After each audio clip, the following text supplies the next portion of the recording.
6 بیاد اینجا.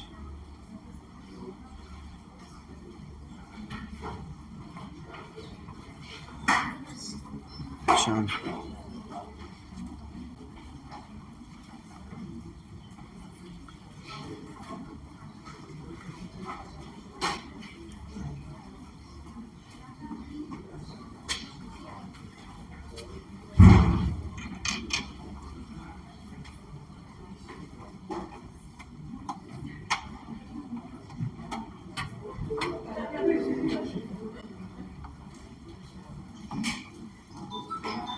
بزنوش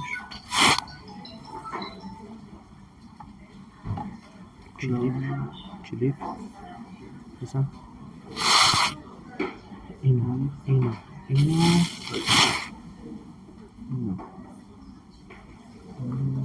خب این چیزا رو بردار پاگانه رو بردار کلیپ هم کدوم 4 تا کلیپه نه سب کن فاکس ویدیوز اینطوری میخوایی بده توش باشه اونا باید چیزش کنی بکنم این اول باشه میتونی پلش کنی خودشون یه فلش تو رو گم میشه بیارش دوباره اینجا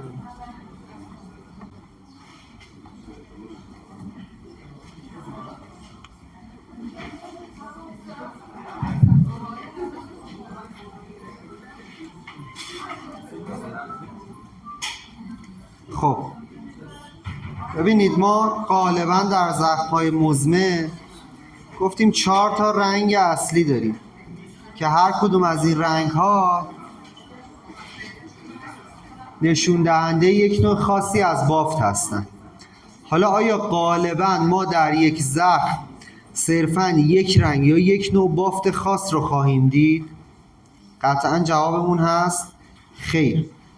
ما غالبا در زخم‌های مزمن یک حالت کالرفول داریم، یعنی ممکنه از 4 رنگ اصلی که در خصوص درمان زخم توضیح دادیم 2 یا 3 رنگ رو ببینیم، مثل زخمی که داخل این اسلاید قرار گرفته. الان در این زخم من بافت گرانوله قرمز دارم، اسلاف پراکنده در سطح زخمم هم حاضر هستش. و مورد بعدی اگر به لبه های زخم دقت بکنید لبه های منظمی هم شاهدش نیستم. یا یک کیس دیگه ببینیم. الان این زخم من از ساعت 10 تا 3 یه بافت نکروز دارم به صورت جزئی، اسلاف پراکنده در کل سطح زخم من قرار گرفته و قسمت‌هایی از زخم رو هم بافت گرانوله تشکیل داده. اینجا این نکته بگیم، ببینید درسته ما بافت گرانوله می‌بینیم اما بافت گرانوله‌مون پیله به اصطلاح یا رنگ پریده است. خب این نشون دهنده یک بافت گرانوله سالم نیست. خب حالا پیل بودن بافت گرانوله غالبا یا نشون دهنده عفونت و بایوفیلمه یا ما میگیم پرفیوژن بافتی خوبی نداریم که این بافت گرانوله‌مون حالت رنگ پریده داره که باید بررسی مختلف بشه. به طور مثال تو این کیسی که اینجا قرار گرفته بخوایم یه تشخیص افتراقی بذاریم صرفاً با ابزرو کردن زخم میتونیم بگیم که این زخم در کدوم از طبقه زخم‌های مزمن قرار میگیره. ببینید زخم پای دیابتیک قطعا نیست، درسته؟ زخم فشاری هم که نیست. حد فاصل زانو تا ساق پا ایجاد شده، پس قطعا یک زخم با منشأ عروقیه. حالا یا شریانیه یا وریدیه، درسته؟ خب شریانی هم که غالبا در انتهای اندام تشکیل میشن همراه با بافت نکروز و دردناکن و حاشیه لبه های منظم دارن. الان هیچ کدوم از شاخصهای یک زخم شریانی رو اینجا نداریم. حالا یه چیز دیگه هم بگیم، البته این تو عکس قابل شهود نیست ولی اگزودای زخممون هم زیاده. ما غالبا در زخم‌های وریدی این رو می‌بینیم که خب لبه‌های منظم داریم، اگزودای زیاد داریم، در واقع ادم که باعث افزایش حجم ترشحات زخممون میشه. خب یه نکته هم اینجا بگیم، صرفاً درمان و مدیریت یک زخم مزمن استفاده از پانسمان روی سطح زخم نیست. یعنی ما باید تا حد ممکن عامل زمینه‌ای، ما تو تعریف زخم مزمن گفتیم یک اینترنال دیزیز یا اینترنال پرابلم عامل ایجاده. پس علت زمینه‌ای حتی اگر به صورت کامل برطرف نشه باید تا حدی کنترل بشه. حالا تو زخم فشاری به طور مثال میگیم باید پرشر ریلیف رو انجام بدیم، چنج پوزیشن انجام بشه هر 2 ساعت یک بار تا فشار از 76 میلیمتر جیوه مجددا به 32 میلیمتر جیوه برگرده. تو زخم دیابتی کنترل قند خونه، اگر اصلاحات ارتوپدی لازمه نیاز به مداخله ارتوپد داریم، به طور مثال اگر مفصل پای شارکو باشه. اگر زخممون ایسکمیک باشه اول باید ارجاع به جراح عروق بدیم، ریواسکولاریزیشن انجام بشه و مجددا کار مدیریت زخمش انجام بشه. تو زخم‌های عروقی نکته‌ای که حائز اهمیته به غیر از پانسمان باید اینا حتما بانداژ تراپی بشن. یعنی تا زمانی که زخم وریدی بانداژ تراپی نشه ما روند بهبود رو شاهدش نخواهیم بود. چرا؟ خب چون ما فقدان عملکرد درست دریچه‌های لانه کبوتری رو داریم، عدم برگشت خون رو داریم، تجمع خون رو داریم، ادم ناشی از تجمع خون رو داریم. در نتیجه باید کمک کنیم تا این سیک مجددا شکل بگیره. این سیک صرفا با بانداژ تراپی همراه میشه. حالا بانداژ تراپی انواع مختلف شورت و لانگ رو داره. اگر در دسترستون بود از وانهای مخصوص خودش استفاده کنید، اگر در دسترستون نبود حتی شده با ویبریل و باند نخی به صورت 3 الی 4 لایه، حالا بسته به حجم ادم، حتما باید یک بانداژ تراپی از انگشتان تا زیر زانو حتما انجام بشه. خب حالا برگردیم به خود موضع زخم. ما هدف درمانیمون واسه یه همچین زخمی چی میشه؟ من باید بافت نکروز رو بردارم، اسلافا از سطح زخمم حذف بشن، بافت گرانوله به یک بافت گرانوله وایبل یا حالا مثالی که زدن بافت توت فرنگی شکل تبدیل بشه. از طرف دیگه لود باکتری رو میخوام کاهش بدم و در کنار همه اینها باید درمان در محیط مرطوب همچنان حفظ بشه. چرا که گفتیم مدیریت و درمان زخم از اون دیدگاه گذشته که آقا زخم باید در خشک بشه تا خوب بشه به این تبدیل شده که زخم باید در یک رطوبت ایدئال حفظ بشه تا روند درمانی طی بشه. علتش چیه؟ تحقیقات نشون داده که رشد و تقسیم سلولی، مهاجرت و تکثیر سلولی، تحریک فیبروبلاست ها در محیط مرطوب سرعتی 2 برابر به نسبت یک محیط خشک داره. در واقع در یک زخم خشک سلول های زایا مجبورن به عمق زخم مهاجرت کنن تا یک محیط مرطوب پیدا کنن، ولی در یک زخم مرطوب به حالت جهش، به اصطلاح میگن یک حالت جهش قورباغه‌ای سلول ها پیدا میکنن و دیگه نیازی به رفتن به عمق زخم ندارن.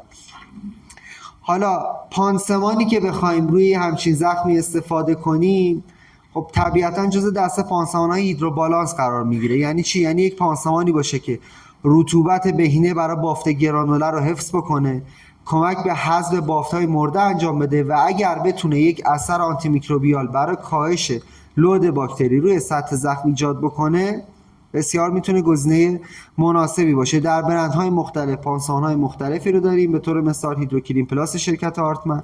در برند ما یک هیدروژل داریم به اسم ژل ایکس. این در واقع یک ژل آماده سازی یا پاکسازی بستر زخمه. یک الگویی رو اولای صحبت در این کلاس به شما معرفی کردن تحت الگوی تایم. خب ما برای بحث آماده سازی بستر زخم توی همچین زخمی دقیقاً از الگوی تایم استفاده میکنیم. یعنی چی؟ خب تی گفتن به تیشو نان وایبل یا بافت ناسالم، بافت غیر قابل ترمیم اشاره داره. یعنی باید تمام نکروزها و اسلافا از سطح زخم پاک بشه. آی گفتیم به اینفکشن یا اینفلمیشن اشاره داره. لود باکتری باید کاهش پیدا کنه. ام مویسچر بالانس، تعدیل رطوبت. ای حمایت از لبه‌های زخم. در خصوص حمایت از لبه‌های زخم یک ما باید حواسمون باشه که رطوبت بیش از حد نرسه تا لبه‌های زخم حالت خیس خورده یا مسره پیدا نکنن و از طرف دیگه لبه‌های زخم ما رول یا پاکتی نشه، یعنی لبه‌هامون رو به داخل نره. رول شدن لبه‌های زخم یکی از علت‌های اصلیش از لحاظ مولکولی سلولی چه چیزیه؟ اگه کسی میدونه بگه. چرا یه سری زخم لبه‌هاشون میره رو به داخل؟ ببینید تو بحث ترمیم زخم ما میگیم پر شدن کف زخم و حرکت به سمت بالا، انقباض لبه‌های زخم، در نتیجه این دو عامل باعث ترمیم زخم میشه. در یک زخم مزمن به علت فقدان فاکتورهای رشد و خیلی از عوامل دیگه سرعت پر شدن زخم از کف با انقباض لبه‌ها یکسان نیست. خب بدن ما دیگه اونقدر هوشمند نیست که تشخیص بده آقا الان سرعت درمان زخم، پر شدن زخم از کف با انقباض لبه‌ها یکسان نیست. چه اتفاقی میفته؟ فعالیت بیش از حد KGF یا همون کراتینوسید گرس فاکتورها باعث میشن که لبه‌های زخم به صورت رول یا اپیبول بشن. راهکار ساده در دسترس و در عین حال مؤثر برای پیشگیری از رول شدن لبه‌های زخم اینه که شما یک گاز وازلین روی لبه‌های زخم قرار بدید. حالا چرا میگیم گاز وازلین بذارید؟ گاز وازلین از مشتقات نفته، خودش میتونه سرکوب کنه فاکتورهای رشد رو. ما در لبه‌های زخم زمانی که هدفمون اینه که اول کف زخم از بافت گرانول پر بشه، میخوایم که سرعت انقباض رو کاهش بدیم و گاز وازلین به خوبی این کار رو انجام میده. خب این هم نکته بالینیش. حالا پانسمانی که میتونیم روی همچین زخمی قرار بدیم گفتیم میشه ژل ایکس. این در واقع یه هیدروژله حاوی PHMB و سرفاکتانت بتاینه. پس یه هیدروژل آنتی میکروبیال داریم که لود باکتری رو کاهش میده، میتونه در واقع بایوفیلم رو به لطف حضور سرفاکتانت حذف بکنه. از اونجایی که خب ژل و کارش هیدراته کردن زخمه، موئسچر بالانس رو در سطح زخم انجام میده، بوی زخم رو میتونه به شدت کاهش بده و با هیدراته کردن بافت‌های مرده کمک به لیز بافت اسلاف و نکروز میکنه. نکته: اگر زخمتون کامل با بافت نکروز پوشیده شده بود، این محصول دیگه به دردتون نمیخوره. زخمایی که کامل با بافت نکروز پوشیده میشن مثل این زخمی که داخل این تصویر قرار گرفته، طبیعتاً رویکرد ما البته به شرطی که زخم ما یک زخم ایسکمیک نباشه اینه که اول بافت نکروز رو برداریم. درسته؟ خب حالا ما انواع روش دبریدمان رو داریم. دبریدمان شارپ داریم، سرجیکال داریم، آنزیماتیک داریم، بیولوژیک داریم و اتولایتیک داریم. ما بر اساس شرایط زخم و شرایط بیمار انتخاب میکنیم که از کدوم روش دبریدمان استفاده کنیم. خط اول دبریدمان سرجیکاله. اما به طور مثال یه بیماری که سن بالایی داره، CBR داره آنتیکوگولانت میگیره، غالبا توانایی دبریدمان سرجیکال رو نداره. ما میایم چیکار میکنیم؟ یا به صورت شارپ بر بالین بیماری دبریدمان رو کم کم انجام میدیم یا از روش‌های دیگه دبریدمان استفاده میکنیم. این روش‌های دیگه حالا استفاده از مواردی مثل فیبرینولایزین، استفاده از هیدروژل‌های، ولی یه اصطلاحی که بین درمانگرا جا افتاده میگن آقا ما باید با پانسمان و دادن زمان زخم رو به مارکه کردن ببریم. حالا این مارکه کردن یعنی چی؟ تو این تصویر دقت کنید، بالای زخم من یه قسمتی بافت نکروز از لبه زخم جدا شده. ما با چند جلسه پانسمان میتونیم به این حالت برسیم و بعد از اینکه این حالت ایجاد بشه این بافت نکروز از حالت چرمی خارج میشه و خیلی راحت من با یک پنس میتونم کل بافت نکروز رو بردارم. یه نکته دیگه بگیم، زخمی که کامل با بافت نکروز پوشیده شده باشه و وسعت زیادی داشته باشه، به خصوص تو زخمای فشاری، اگر خواستیم دبریدمان شارپ انجام بدیم بهتره نیایم تو همون جلسه اول کل بافت نکروز رو یک باره دبریدمان کنیم. چیکار کنیم؟ ترجیحاً نیم سانت از لبه های زخم فاصله بدیم و بعد بافت نکروز رو برداریم. حالا به نظر شما علت انجام این کار چی میتونه باشه؟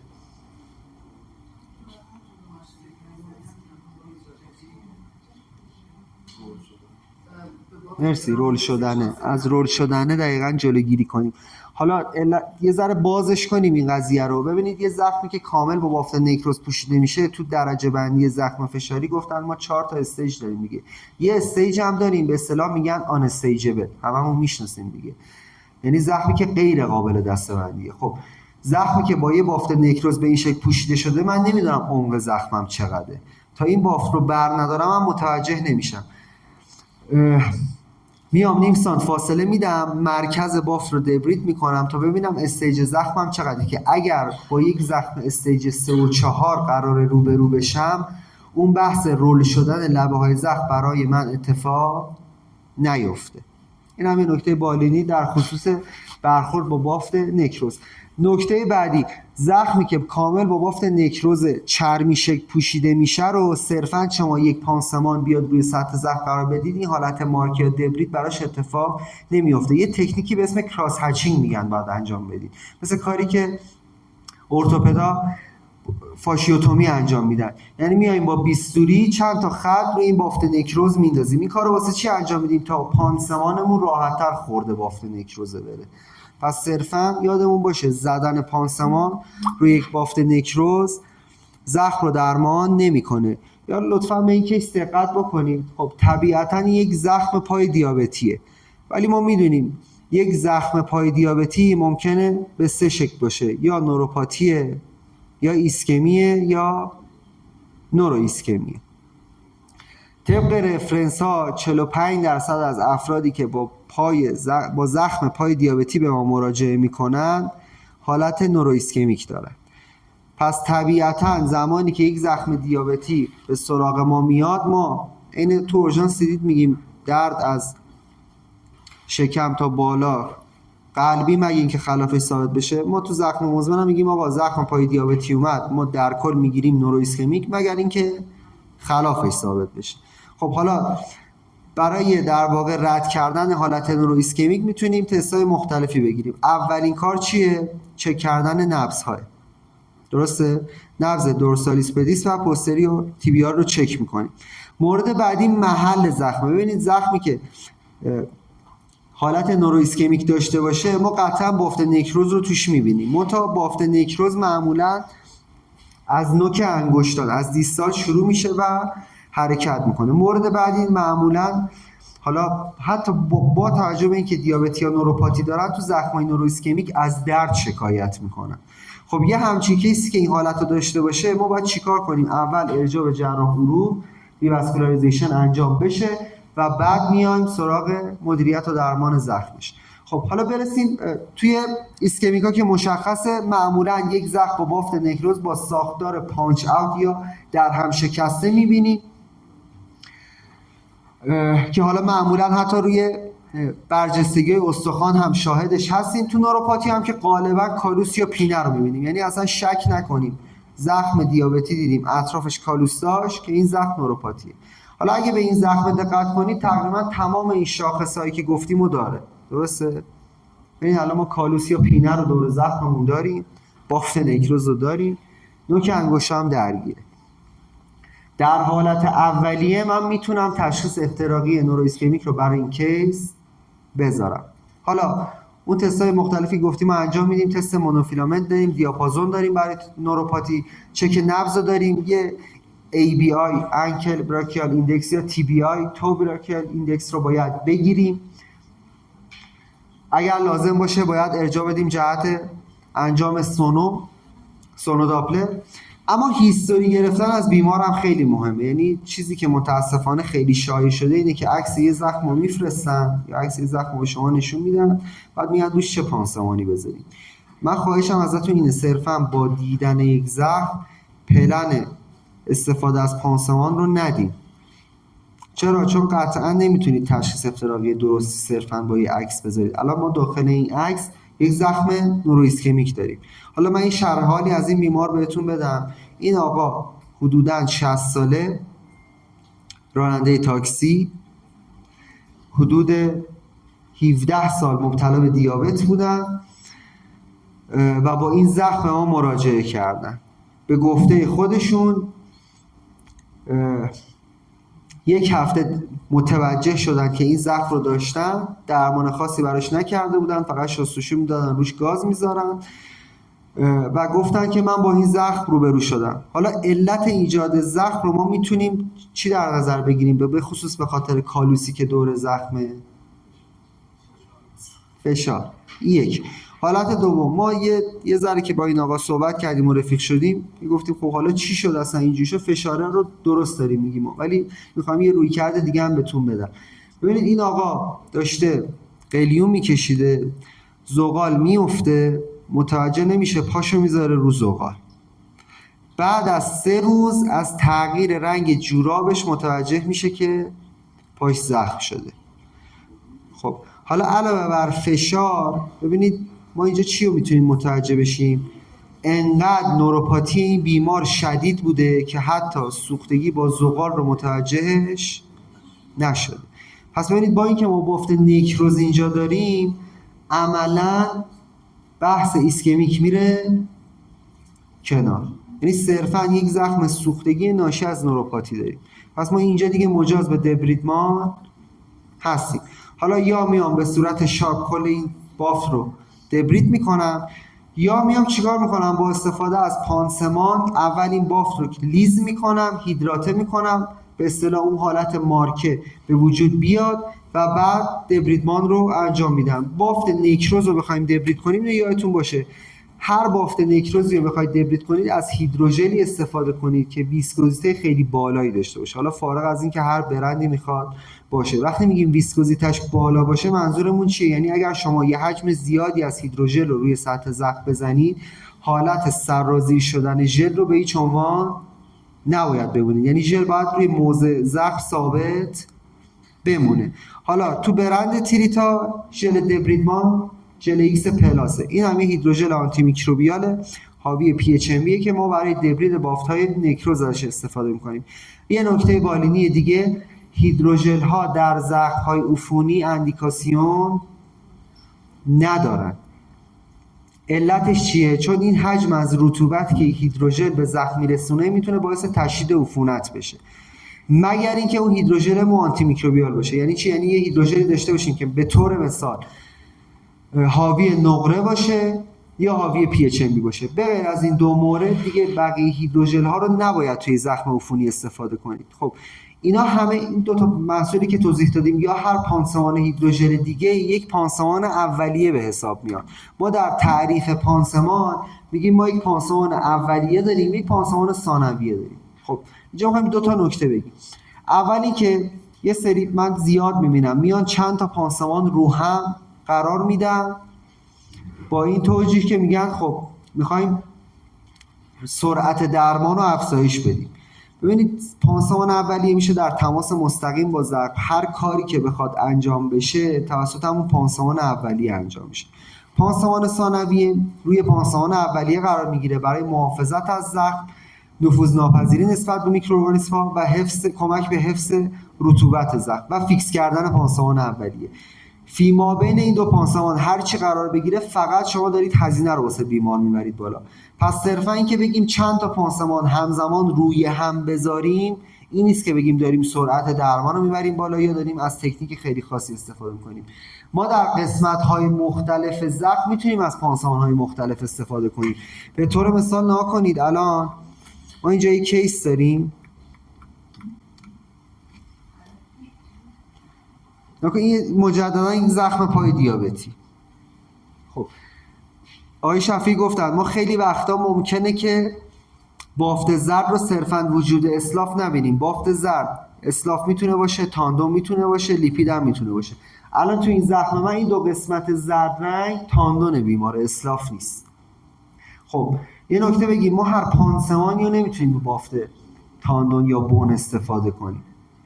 دستمون محدوده واسه پانسمان قرار دادن روی تاندون و بون اکسپوز. خب یه همچین زخمی ما میایم چیکار میکنیم؟ ما میایم صرفاً پانسمان مناسب روی تاندون و بون رو قسمت تاندون قرار میدیم، ما بقیه زخمای پانسمان دیگه میذاریم. پس ببینید قرار دادن پانسمان‌های مختلف در قسمت‌های مختلف زخم توجیه پذیر هست، ولی اینکه بیایم چند تا پانسمان رو هم دیگه بذاریم به هیچ عنوان نباید انجام بشه. چرا؟ چون فقط هزینه رو واسه بیمار بالا میبریم.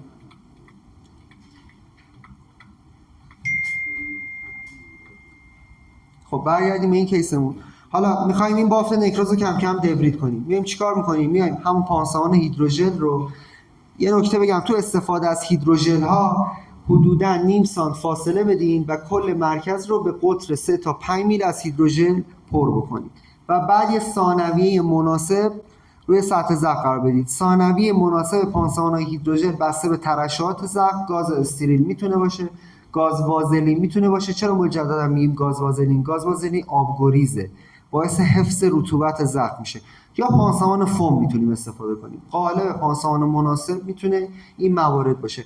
تعویض پانسمانمون رو بین 24 تا 72 ساعت یک بار میتونیم انجام بدیم. این بسته به حجم ترشحات، نوع پانسمان ثانویه و اینکه چقدر بیمار من همکاری کنه و بتونه اون پانسمان رو حفظ بکنه بستگی داره. تا اینجا سوال؟ ببین دسته پانسمان‌های کلاژنی گزینه مناسبی هستند. پانسمان‌های بیس عسل پانسمان‌های مناسبی هستند. عرضم خدمت شما بیس پی اچ ام بی هم قابل استفاده هستند، ولی پانسمان‌های سیلور یا مجددا کلا پانسمان فلزات سنگین مثل طلا، مثل نقره، مثل کربن، مثل آلومینیوم، اینا گزینه ایدئالی نیستن چون جذب سیستمی که تو نواحی میبرن بالا. خب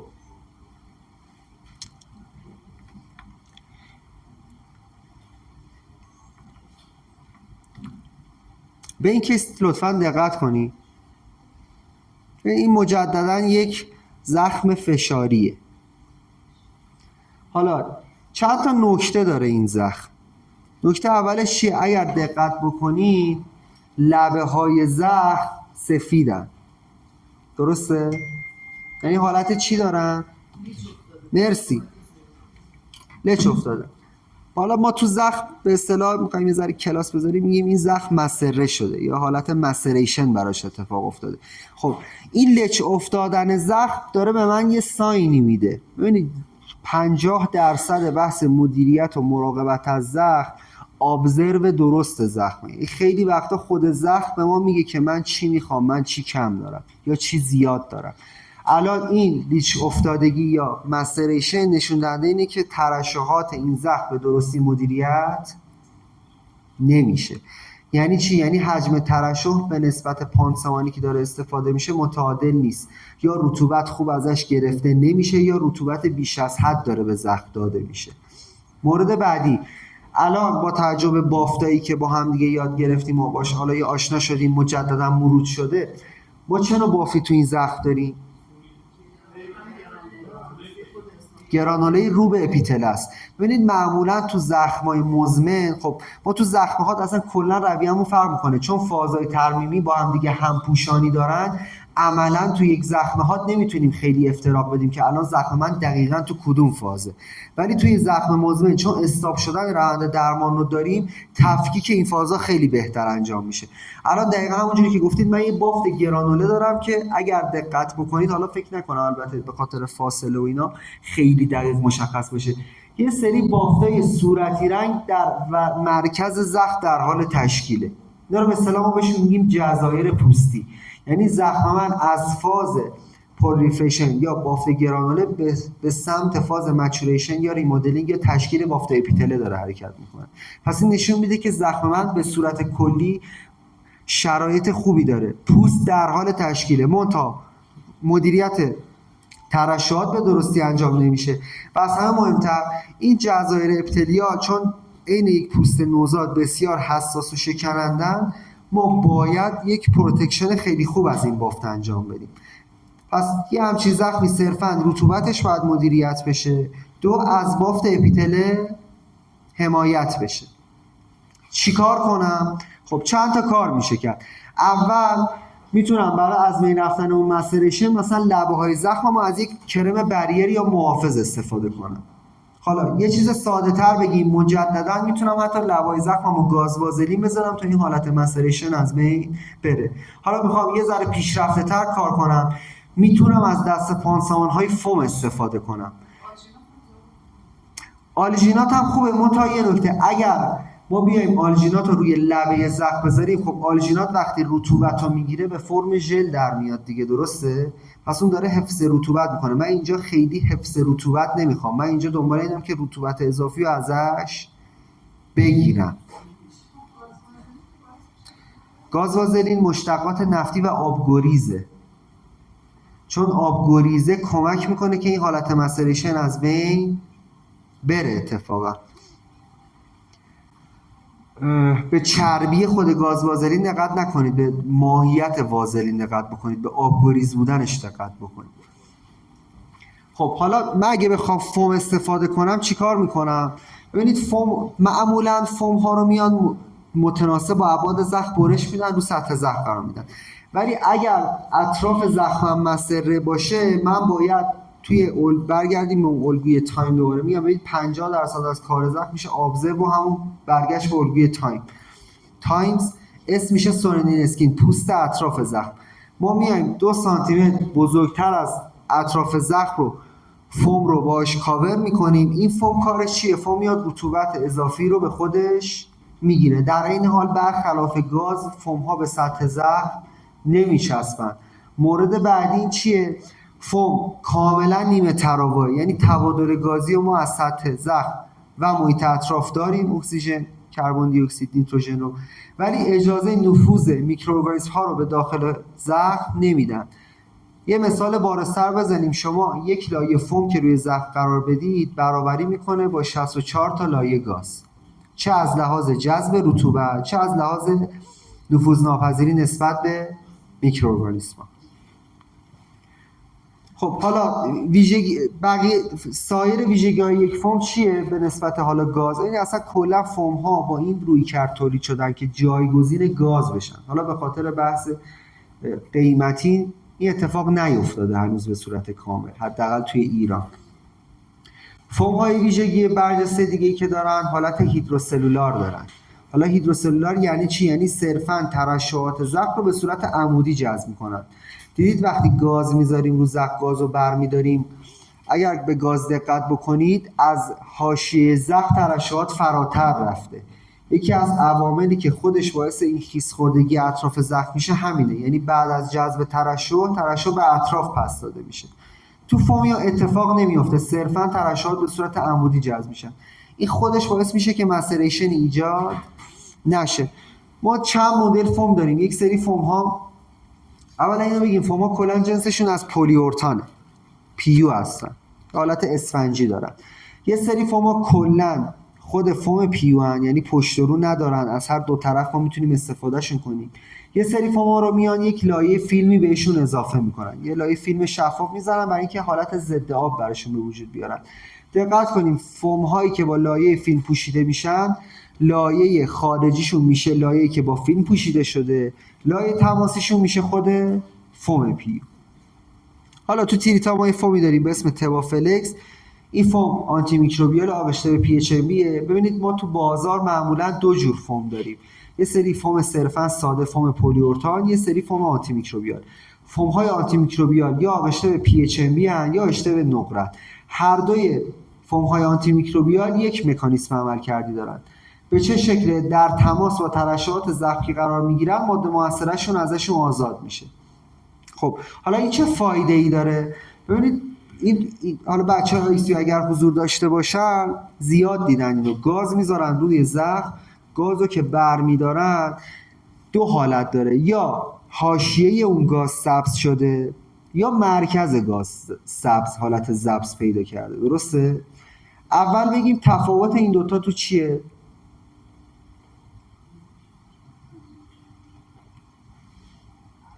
چه زمانی گازو که برمیداریم حاشیه‌اش سبزه، چه زمانی وقتی برمیداریم دور گاز سبزه.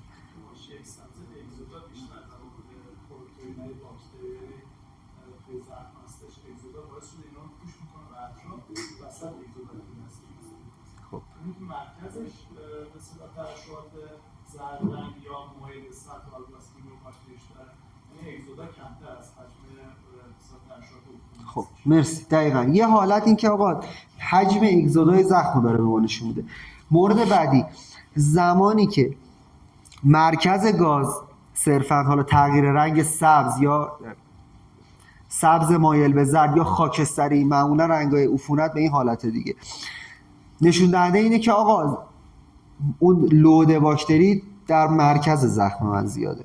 حالا اگه اطراف گاز یا حالت حاشیه‌ای رنگ سبز داشته باشه، این اغلب نشون دهنده این حرکت باکتری ها از پوست اطراف به سمت زخم.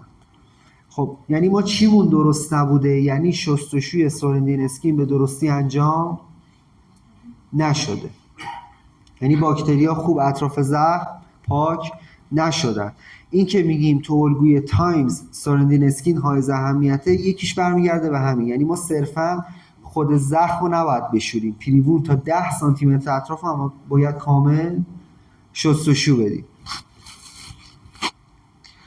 خب حالا فوم ها چه نقشی میتونن داشته باشن تو بحث این تغییر رنگ حالا پانسمان ثانویه‌مون؟ ببینید ما گازو تو چنج رسینگ های مختلف، حتی اگر شما یک پانسمان آنتی میکروبیال هم استفاده بکنید، رنگ سبز رو معمولا بعد از یک بازه طولانی میبینید که دیگه ایجاد نمیشه. چرا؟ چون درسته که اون اگزودا رو به خودش میگیره، ولی ما در واقع در داخل گاز چیزی نداریم که اون باکتریایی که داخل اگزودا باشن رو بخواد غیر فعال بکنه.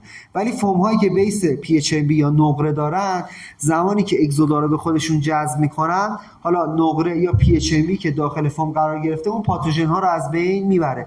بنابراین ما معمولا بعد از 2 جلسه استفاده از فوم دیگه اون تغییر رنگ سبز رو روی پانسمانمون نداریم. فوما کاتیبل هم قابل برش هم، یعنی متناسب با ابعاد زخم میتونیم برششون بدیم و استفاده کنیم. ترجیحاً 1 تا 2 سانت فوم ها رو به صورت کلی از ابعاد زخم بزرگتر برش بزنیم که در واقع یک کاورج ساریندین اسکین هم انجام بشه. و مورد آخر، فوم ها غالبا خاصیت بالشتکی دارن یا پیلوتایپ هم به اصطلاح. حالا این یعنی چی؟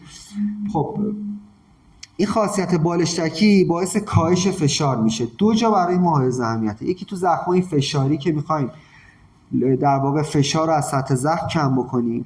ببینید به هیچ عنوان جایگزین چنج پوزیشن نیست تا اینکه بگیم خب من فوم بذارم رو زخمم دارم آفلودش میکنم پس دیگه چنج پوزیشن نمیخواد. نه، کمک کننده هست، ولی صرفا اینکه بگیم کامل داره کار آفلود زخم انجام میده به هیچ عنوان این شکلی نیستش. تو دیگه چه کیسایی؟ تو کیسای دیابتی ما غالبا تو زخم‌های دیابتی میایم کل پا رو میبندیم. چرا؟ چون اولا افراد دیابتی غالبا سطح بهداشتشون رو خوب رعایت نمیکنن. دید مثال زدیم طرف 3 روز بعد اینکه پاشو گذاشته رو زغال از تغییر رنگ جورابش فهمیده بود که زخم داره، یعنی 3 روز اون جورابه رو همینجوری پاش کرده بوده. یا یه نکته دیگه بگیم، غالبا کسی که با زخم دیابتی به ما مراجعه میکنه تکسا میگن آقا صرفا پایی که درگیر زخمه رو شستشوش انجام ندید، پای قرینه رو هم کامل حداقل تا مچ بشورید. خب حالا وقتی میخوایم یک پای دیابتی رو کامل ببندیم، یه چالشی که ما داریم، خب معمولا دیابتی ها دفرمیتی انگشتان پا رو دارن. اگر حواسمون نباشه ممکنه این انگشتا به هم دیگه حین بستن کامل زخم فشار بیارن. ما معمولا اگه دم دستمون نباشه میایم ویبریل بین انگشتا میذاریم، ولی اصول و درستیش چیه که یه تیکه فوم ببریم و فوم رو بین انگشتای پا قرار بدیم. حالا یه نکته، اگر برای قرارگیری فوم بین انگشتان پا از یک فوم آنتی میکروبیال استفاده کنیم بهتره. چرا؟ چون اغلب کیس‌های دیابتی درگیر قارچ بین انگشتا میشه و این فوم آنتی میکروبیال از ایجاد اون قارچ بین انگشتا میتونه خیلی خوب جلوگیری کنه. باز مجددا این به درد بچهای آی سی یو میخوره. بیمارانی که تراک دارن اگر طولانی مدت، که اغلب هم طولانی مدت بستری میشن، بعد از یه مدت ما میبینیم که اطراف تراک دچار زخم فشاری میشه. اگر بلافاصله بعد از اینکه تراک تعبیه میشه ما زیر یا اطراف تراک رو یه پانسمان فوم استفاده کنیم و 7 روز یک بار حتی تعویضش بکنیم، از ایجاد اون زخم فشاری اطراف تراکوستومی میتونیم جلوگیری بکنیم. پس ببینید خیلی وقتا این محصولات زخم صرفا برای درمان زخم نیستن، ما حتی تو فاز پیشگیری هم ازشون استفاده میکنیم. خب اینم از این. یه نکته، آیا بذارید اینجوری سوالمو بپرسم، پمادها و کرم‌های مختلفی که به صورت رایج ما در درمان زخم ازشون استفاده میکنیم و الان خیلی بحث اینه که آقا بالاخره کرم و پماد رو زخم بزنیم یا نزنیم، منظورم از کرم یه چند تا مثالشو بزنیم، تتراسایکلین، جنتامایسین، موپیروسین، سیلفر سولفادیازین، آلفا، اینا بالاخره خوبن یا بدن؟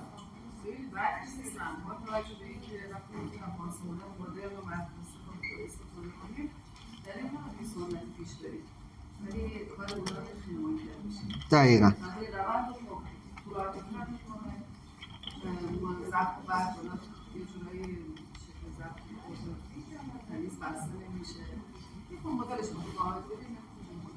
دقیقا ما منکرش نمیتونیم بشیم. یه جور دیگه هم میتونیم بگیم، ببینید تو زخمای حاد همچنان استفاده از اوینتمنت های آنتی بیوتیک رایجه و تکسا توصیه میکنن، ولی تو یک زخم مزمن خیلی توصیه نمیشه. چند تا علت داره. یک، بحث همون ایجاد باکتری مقاوم به درمانه. مورد بعدی اینه که کرم ها و پماد ها از اونجایی که بیس چرب دارن غالبا حفظ رطوبت رو به خوبی انجام نمیدن، اصلا انجام نمیدن. دقیقا. یه چیز دیگه تو سوختگی ها، ببینید ما تو زخمای سوختگی یه چالشی که داریم اینه که خب دمای زخم از دمای بدن معمولا بالاتر میره، درسته؟ خب تو گلدن تایم سوختگی ما چیکار میکنیم؟ اولا خب چون زخمی حالت استریل پیدا کرده باید پریونشن اینفکشن انجام بدیم. مورد بعدی، اگر تاول ایجاد نشده و سوختگیمون گرید 2 که احتمال ایجاد تاول توش خیلی زیاده، از ایجاد تاول جلوگیری کنیم. حالا سنتی معمولا میان سیلور میزنن، مریض میره 3 روز بعد برمیگرده یا با تاول میاد یا دیگه میبینیم که زخم کامل نکروز گرفته. این علتش چیه؟ علتش اینه که پمادها چون بیس چرب دارن حفظ دما میکنن. ما تو سوختگی دنبال کاهش دماییم، دنبال هیدراته کردن زخمیم. پانسمان های نوین حالا باز دسته هیدروژل ها میتونن تا 5 درجه دمای زخم رو کاهش بدن. یکی از علتایی که میگیم آقا این روی کرده سنتی رو به روی کرده نوین تغییر بدیم همین ریز جزئیات خیلی کوچیکه. الان این سوختگی رو نگاه کنید. خب این سوختگی خیلی وسیعی نبوده، ولی خب جای بدی بوده و اگر دقت کنید تو دامنه حرکتی بوده. یکی از چالشایی که ما با زخمایی که در دامنه حرکتی هستن داریم چیه؟ خیلی سریع اسکار هایپرتروفیک ایجاد میکنن. درسته؟ خب حالا اگر بخوایم رویکرد سنتی بریم قطعاً یک زخم با اسکار هایپرتروفیک درمان میکنیم، ولی در درمان نوین این اتفاق نمیفته. چند تا علت داره. یک، من میام چیکار میکنم؟ من میام از محصولی غالبا در این تقریبا تمام پانسمان‌های نوین این کار رو انجام میدن، میان کراسلینک کلاژن یا رسوب الیاف کلاژن رو منظم میکنن. چطور این کار انجام میشه؟ با حفظ رطوبت. شما رطوبت ایدئال در سطح زخم که نگه دارید، اون رسوب کلاژن بسیار منظم انجام میشه. برای همینه که دیگه ما اسکار هایپرتروفی یا کلویدی شاهدش نیستیم. مورد بعدی میخوام از عفونت جلوگیری کنم. خب تو این موارد حالا دسته پانسمان‌ها مختلفه. باز چیزی که تو سوختگی خیلی خوب میتونید دوشمانو بدید هیدروژلان، منتها نه هیدروژلی که ما برای دبریتمان استفاده میکنیم. حالا تفاوت این هیدروژل های مختلف رو ما بر اساس ویسکوزیته شونه که میسنیم. یعنی چی؟ یعنی یه ژلی خیلی انسجام بالایی داره، یه ژلی انسجام متوسط داره، یه ژلی اصلا انسجام بالایی نداره، خیلی رقیق، ویسکوزیته خیلی پایینی داره. اغلب هیدروژل هایی که ویسکوزیته پایینی دارن با عنوان ژل درمان استفاده میشن. چرا؟ چون صرفا قراره یه رطوبت ایدئال رو حفظ بکنن، نه قراره دبریت بکنن، نه قراره پاکسازی بکنن. حالا اگر یه همچین کیسایی داشتید، یکی از مواردی که میتونید استفاده بکنید همزمان هم لود باکتری رو کاهش بدید، هم رطوبت ایدئال رو حفظ بکنید و هم از ایجاد اسکار جلوگیری بکنید، یه پانسمانی میشه مثل این هیلینگ ژل تباسه. این در واقع هیدروژل ترمیم کننده است. ببین دقت کنید، آنتی اسکار نیستن ها. اینا اینجوری نیست که بگیم خب جای زخمی داریم بخواد لایه برداری کنه و اسکار رو از بین ببره. تا زخم باز و فعاله، چون رسوب الیاف کلاژن رو منظم میکنه، از ایجاد اسکار میتونه جلوگیری بکنه.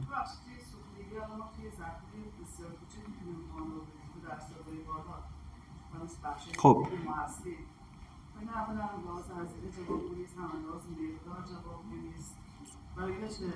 ببینید اینا رو ما در کنار درمان‌های اصلی استفاده می‌کنیم. به طور مثال همون سوختگی وسیع که شما مثال میزنید، طبیعتاً اگر شرایط گرفت داشته باشه خب که میرن گرفت میزنن. منتها بعد از گرفت ما هم یک مراقبت دونر ساید رو داریم، هم محل دهنده گرفت رو. خب اونا هم نیاز به پانسمان دارن.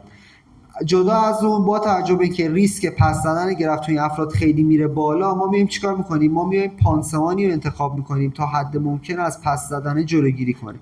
یه نکته دیگه، خب حالا این پانسمان به صورت ژل تیوبیه، البته اینا به صورت ژل تولید میشه که ایزی یوز باشه، استفادهش راحت باشه، که حتی تو وسعت‌های زیاد یا مثلا نواحی مثل سر، خب من توی صورت که نمیتونم پانسمان فیکس کنم، مجبورم که یه چیزی بذارم که بتونم هی مجددا تکرارش بکنم. ولی جا خب ببینید ما یه لایه نازک قراره از این ژل استفاده کنیم، حجم خیلی زیادی که استفاده نمی‌کنیم. مثلا میگم این تیوب حدودا 30 گرم ژل توشه.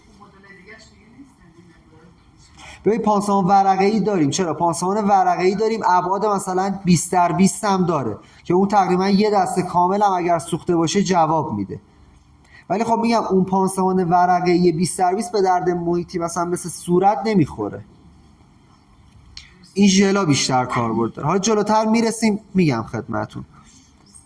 خواهش میکنم. خب یه مواردی هم داریم، باز فکر کنم بچه‌های آی سی یو بیشتر با اینا سر و کار دارن. ITD، MAST، درماتیت. درسته؟ اینا رو سنتی چطور درمان میکنیم ما؟ شستشوی مکرر، پماد، زینک اکساید. یه نکته راجع به زینک بگیم. ببینید اغلب دیدید تو بسترهای گرید 1 میگن زینک بزنید تا خوب بشه، درسته؟ و معمولا هم اینجوریه که بعد از چند جلسه استفاده میگن که خب آقا این تغییر رنگی انجام شد، یعنی اون قسمتی که قرمز شده بود دیگه الان قرمز نیست. حالا آیا واقعا این درمان زخم فشاری استیج 1 رو انجام داده؟ التهاب رو فراکم کرده. مورد بعدی، زینک به خاطر اون ماده سفید کنندش تغییر رنگ پوست رو میده. برای همینه که اغلب یه چند جلسه زینک میزنن میگن خب اوکی شد. چند روز میگذره یه اسسمنت که انجام میدن میبینن یه زخم گرید 2 یا 3 دارن. علتش چیه؟ علتش اینه که ببینید ما تو حالا زخم فشاری تا فشار رو برطرف نکنیم هر عاملی از بیرون که استفاده بشه تأثیری نداره. پس اینکه بگیم زینک زدیم رنگ پوست تغییر کرد نشون دهنده خوب شدنش نیست. یا تو حالتهای مثل MASD بی اختیار آسیب پوستی ناشی از بی اختیاری ادرار یا مدفوع، کرم و پمادی که میزنیم میگیم خوب شد، یه بار پوشک میشه، دفعه بعد باز میکنیم میبینیم با وسعت بیشتر درگیری داریم، این نشون دهنده اینه که کار به درستی انجام نشده. حالا ما جدا از اینکه بیایم بگیم آقا ما چه محصولی یا چه پمادی استفاده کنیم، بگیم آقا اقدامات درمانی مناسب برای این حالتها چیه؟ خب یک آسیب پوستی ناشی از بی اختیاری ادرار یا مدفوع، اولین چیزی که باعث اون بصورات پوستی میشه اینه که pH پوست تغییر میکنه. پس در نتیجه من هدف درمانیم اینه که بیام pH پوست رو تنظیم بکنم. مورد بعدی، فلور پوست تغییر میکنه، لود باکتری روی سطح پوست به شدت افزایش پیدا میکنه. پس هدف بعدی اینه که لود باکتری رو کم بکنم، فلور پوست رو به حد نرمال برگردونم. درسته؟ حالت سوم، حالا اگر امکانش هست که بیمار رو باید سونداژ بکنیم، ولی خب برای بی اختیاری مدفوع همه که توانایی رکتال تیوب رو ندارن. درسته؟ اینو چی کار بکنیم؟ سعی کنیم روی پوست یک لایه محافظ ایجاد بکنیم تا اگر قرار استولی دفع بشه در تماس مستقیم با پوست قرار نگیره. خب پس 3 تا کار باید بکنیم: pH پوست رو تنظیم بکنیم، لود باکتری رو کاهش بدیم، از یک لایه محافظ روی سطح پوست استفاده بکنیم. خب حالا چی کار میتونیم بکنیم؟ دیدید اغلب میگن با شامپو بچه و سرم بشورید. خب این برای تنظیم pH کاهش لود باکتری خوبه، ولی بریر روی سطح پوست ایجاد نمیکنه. حالا اگر بخوام این بریر رو ایجاد بکنم میتونم چیکار کنم؟ از یک کرم محافظ یا بریر استفاده کنم. درست؟ حالا انواع بریر را هم ما در بازار الان داریم، مثلا شرکت کلوپلاس داره، شرکت مدیهانی داره، اینا انواع بریر رو دارن. دیگه میتونیم چیکار کنیم؟ یه سری محصول هم تولید شدن تو باز مجددا توی برندهای مختلف هست، حالت فوم دارن، فومینگن به اصطلاح. این فومینگا کارشون چیه؟ اینا در واقع بدون نیاز به آب کشی کاری که انجام میدن اینه که میان لود باکتری رو روی سطح پوست کاهش میدن، در این حال pH پوست رو تنظیم میکنن و حالا به خاطر معمولا گلیسرول یا ماده افزودنی دیگه یک لایه بریری یا محافظ روی سطح پوست ایجاد میکنن. یعنی تمام ویژگی هایی که ما برای درمان یک آسیب پوستی ناشی از بی اختیاری ادرار یا مدفوع رو میخوایم، یک محصول فومینگ به تنهایی میتونه برای ما برطرف بکنه. حالا فومینگ ما به اسم فومینگ تواسپت 150 میله، ولی برندهای دیگه هم دارن. یه نکته دیگه، این فومینگ ها دو جای دیگه هم کاربرد دارن. یکی تو بحث درماتیته، یکی تو بحث مثلا عرقسوز یا قارچای پوستی که تو کشاله ران، ناحیه پرینه یا زیر برس تو کیسای آی سی یو به وجود میاد. ما اغلب یه چالشی که تو تهران که اینجوریه، 90% مواقع ما چالش اینو داریم که این زخم رو چجوری مدیریت بکنیم، یا این در واقع درماتیت یا قارچ چجوری برطرف بکنیم. چند تا راهکار ساده داره. یک، استفاده از همین فومینگاه. مورد دوم، با فومی که بهتون توضیح دادم بیایم این لایه‌های پوست از هم دیگه جدا بکنیم. با همین دو راهکار ساده ظرف کمتر از یک هفته شما میتونید تمام این موارد رو درمان بکنید. یک کاربرد دیگه این فومینگ‌ها اینه که شما برای بیمارانی که کامل سی بیارن بدون نیاز به آبکشی میتونید یک حمام در تخت انجام بدید. سوال؟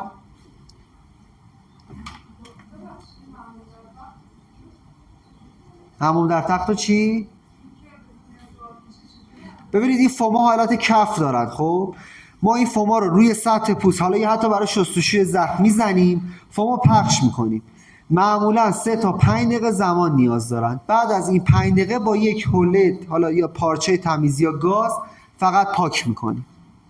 همین، به همین راحتی. جان؟ با ویبرین هم میشه. دقیقا. حالا من نخواستم دیگه خیلی بگم، حالا با ویبریل هم از همه راحت تر پاک میشه. خب بریم سراغ نقش کلاژن در ترمیم زخم. ببینید خب ما میدونیم کلاژن یکی از فراوان‌ترین پروتئین های بدن ماست. ما بیش از 15 نوع کلاژن داریم. نقش کلاژن در ترمیم زخم چیه؟ در فازهای مختلفی که راجع بهش صحبت کردیم، کلاژن از انتهای فاز التهابی تا انتهای فاز مچوریشن در ترمیم زخم نقش داره. حالا فقط نوع فعالیتش در فازهای مختلف متفاوته. به طور مثال در فاز التهابی میتونه فراخوانی فاگوسیت ها رو کلاژن بیشتر بکنه. در فاز پرولیفریشن یا فاز تکثیر با تحریک فیبروبلاست ها و میوفیبروبلاست ها کلاژن و الاستین سازی رو افزایش میدن. در فاز مچوریشن یا بلوغ کاری که انجام میدن چیه؟ اینه که میان رسوب الیاف کلاژن رو منظم میکنن تا اسکار هایپرتروفیک نشه. پس ببینید کلاژن جزء موادیه که ما تقریبا به غیر از فاز انعقادی در تمامی فازها بهش نیاز داریم. مورد بعدی، در زخم‌های مزمن ما غالبا فعالیت بیش از حد ماتریکس متالوپروتئیناز ها رو داریم یا همون آنزیم‌های تخریب کننده کلاژن. خب یک زخم مزمن که بیمار علت زمینه‌ای داره، سن بالایی داره، این نکته هم بگیم، ما میدونیم با هر سال افزایش سن 1% کلاژن سازی بدن ما کاهش پیدا میکنه. خب توی همچین کیسی من مجبورم از بیرون کلاژن برسونم، بافت رو باید تغذیه بکنم. چرا؟ تا هم تحریک گراس فاکتورهای مختلف بهتر انجام بشه و از طرف دیگه بتونم فعالیت ماتریکس متالوپروتئیناز ها رو بالانس بکنم. این نکته خیلی قشنگه. ببینید تو زخم مزمن غالبا MMP ها اونقدر حجم فعالیتشون زیاد میشه تا عملا کلاژنی برای استفاده زخم باقی نمیمونه. ما میایم از بیرون کلاژن رو میرسونیم که چی بشه؟ بعدا یا همون MMP ها به جایی که بیان کلاژن بدن رو بشکنن از کلاژن پانسمان استفاده کنن. یعنی ما در واقع داریم فرصت بدن رو برای استفاده از کلاژن بالا میبریم. این حالت میکروسکوپیش بود، گفتم شاید براتون جذاب باشه. یه نکته بعدی، ما غالبا پانسمان‌های کلاژنی رو روی بافت گرانوله استفاده میکنیم. یک زمانی که بخوایم بافت گرانوله رو به اون حالت توت فرنگی یا وایبل برسونیم. مورد بعدی زمانی که بخوایم یک بافت اپیتلیال ایجاد بکنیم. الان به این زخم دقت کنید. این زخم حالا درست بافت گرانوله خیلی شاینی و براق و خوبی داره، اون حالت توت فرنگی رو توش میبینیم، ولی یه اشکال کوچولو داره. اگه گفتید اشکالش چیه؟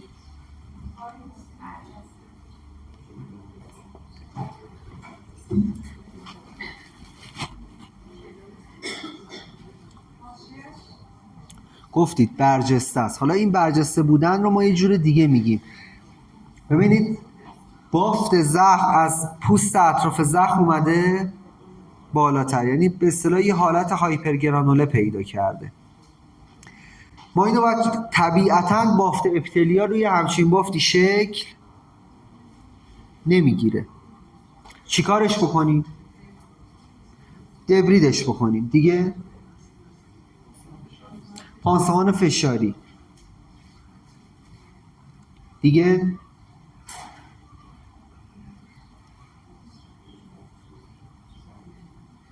ببینید معمولا میان مثلا میگم یک گاز بتادینه رو همزمان با فشار روی سطح زخم قرار میدن تا این حالت هایپر از بین بره. حالا آیا فقط گاز بتادینه؟ نه، ما پانسمان‌های نوینی هم داریم که از یود استفاده میکنن به صورت فیلم. این موارد هم جزء پانسمان‌هاییه که برای مدیریت یک بافت هایپرگرانوله میتونید استفاده کنید. یا کار دیگه که میتونیم بکنیم چی؟ استفاده از هیدروکورتیزون یا اپینفرین. یعنی اگه هیچ چی دم دستتون نیست این موارد هم میتونید استفاده کنید. یه چیز دیگه پانسمان‌های بیس طلا چون اثر آنتی اینفلاماتوری داره التهاب به شدت کم میکنه. این خودش باعث میشه که بافت هایپرگرانوله از بین بره. خب این نکته باریکی. حالا به فرض بگیریم که یه بافت گرانوله داریم، حالت هایپر هم نداره، میخوایم اپیتلش کنیم، خودمونی‌تر میخوایم پوست سازی کنیم.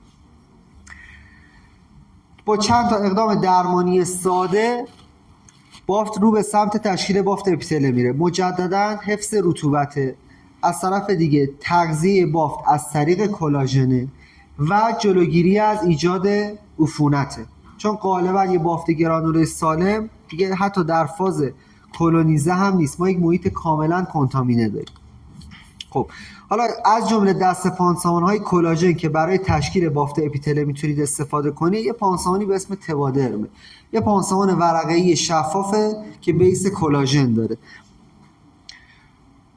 یه نکته، پانسمان کلاژنی به دو صورت تولید میشن، یعنی یا به صورت کلاژن فعالن یا به صورت کلاژن غیر فعالن. اونایی که کلاژن غیر فعالن شما قبل از استفاده باید فعالشون بکنید. حالا یا با آب مقطر یا با یک محلولی اول باید پانسمان رو فعال کنید بعد بذارید روی سطح زخم. چرا این کار رو انجام میدن؟ به خاطر اینکه پایداری کلاژن پایینه، برای اینکه بتونن تاریخ اکسپایر محصول رو بالا ببرن اینا رو به صورت غیر فعال تولید میکنن. این پانسمان توادرم هم جزء دسته پانسمان‌های کلاژنی غیر فعاله، یعنی اول باید فعالسازیش انجام بشه و بعد روی زخم گذاشته بشه. یکی از همکارامون راجع به پانسمان روی تاندون و بون اکسپوز پرسیدن. این پانسمان توادر هم جزء پانسمان‌هایی که مستقیما روی تاندون و بون اکسپوز قابل استفاده است. خب چون یه پانسمان ورقه‌ای طبیعتاً توی زخم سطحی یعنی زخم سوپرفیشیال یا نهایتاً پارشیال تیکنس قابل استفاده، تو زخم عمیق و حفره‌ای خیلی به درد من نمیخوره. پانسمان شفافه، خوبیش اینه که شما بدون برداشتن پانسمان میتونید شرایط زخمتون رو ارزیابی بکنید. تا 3 روز میتونه روی سطح زخم بمونه و کاری که انجام میده اینه که اولا میاد پروتئین سازی در اکستراسلولار ماتریکس یا همون ماتریکس خارج سلولی افزایش میده، خودمونی تر بگیم کلاژن سازی رو تحریک میکنه. کمک به تحریک فاکتور رشد اندوتلیال عروقی میکنه که منجر به رگزایی آنژیوژنز میشه، خون رسانی به زخم بیشتر میکنه و از اونجا که گفتیم باید فعال بشه بعد بذاریم روی سطح زخم، رطوبتی که جذب پانسمان میشه کم کم به سطح زخم داده میشه. این باعث در واقع یک رطوبت رسانی ایدئال به سطح زخم میشه. یه نکته بالینی، اگر خواستید از این پانسمان استفاده کنید قبل از فعالسازی متناسب با ابعاد زخم برش بدین. و نکته بعدی، ترجیحاً 1 تا 2 میل کوچیک‌تر از سایز خود زخم اینو ببرید. علتش چیه؟ این پانسمان بعد از اینکه فعال میشه یه مقدار طول و عرضش بیشتر میشه، برای اینکه نیاد یه موقع روی پوست اطراف زخمتون بهتره که 1 یا 2 میل کوچیک‌تر بریده بشه. الان این بتسو رو نگاه کنید. یه هیستوری از این زخم بهتون بدم. یه بیمار درگیر زایه نخاعی، جانباز جنگی، 13 سال مبتلا به زخم بستر بودن. الان تو این کیس اگه دقت کنید هنوز جای استبلت ها رو میبینید. هر روش درمانی که فکرشو بکنید روی مریض پیاده کرده بودن. یعنی زمانی که ما رفته بودیم این کیس رو ببینیم عملا خود بیمار قطع امید کرده بود. یه نکته اینجا بگیم، ببینید بحث درمان زخم همیشه میگن یه کار تیم ورکه.